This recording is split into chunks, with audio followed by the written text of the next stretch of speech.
Hey guys, today I have a Whirlpool direct drive washer and electric dryer. Now this is the style that has the center agitator, direct drive motor. It's going to fill all the way up with water and full submersion. Agitate, do an excellent job of getting everything clean. You can control how much water it uses.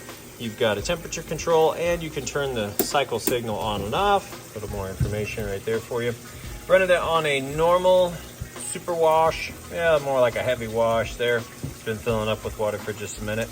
And I'm gonna show you that everything on it's working perfect. Whenever I sell something here online, I always do a video showing that everything's working perfect. Now this one here, the lid switch has been professionally bypassed. So there is no lid switch to shut it down, something to keep in mind. So if you have little kids, maybe this ain't the machine for you. However, a lot of people do enjoy it because right now in this cycle, you could toss a couple extra pieces of clothing in. I prefer it this way. But in this case, if you want to put one in, you can get those on Amazon for 10 bucks, and it's just a matter of taking that off and unplugging the old one, the little bypass that's on there. Then you just plug the new switch in. Super easy to fix. However, like I said, most people actually prefer it this way. But since it's bypassed, I can lift this up and show you everything's working perfect on it. You can see it do an excellent job agitating, getting everything nice and clean. Now from here, it's going to drain all the water out once it's done, fill back up with fresh water for the rinse cycle, drain that water out when it's done, then we'll be on to the final spin cycle. So I'm gonna show you that the drain works perfect. Then I'm gonna show you that it's got a nice, fast, smooth final spin cycle. Then when it's all done, we'll move the clothes over to the dryer and show you the dryer's working perfectly. All right, we're moving into the draining portion. Just about got all that water drained out. It'll start to spin faster and faster as the water drains out and more water extracts out of those clothes. Now, once it's all done, it's gonna fill back up with fresh water for the rinse cycle. Then it'll go through this process again, and we'll be on to the final spin cycle, which is where it'll spin the fastest. But you can hear that drain working nice and fast. So we'll come back for that final spin. All right, and we are on to the final spin. As you can see and hear, it sounds great.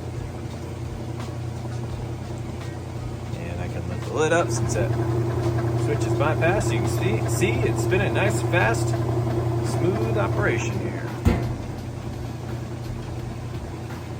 Great, so we'll let that finish up. And we'll move over to the dryer. All right, now we've got the electric dryer hooked up, running those clothes. You can see the washer's all nice and cleaned out. So that's good to go. And like I said, matching set. I'm gonna show you that it is in fact heating like it's supposed to. A little temperature gun here in just a sec. I've got it set to time dry, which is a high heat setting. You've also got a no heat, super delicate setting.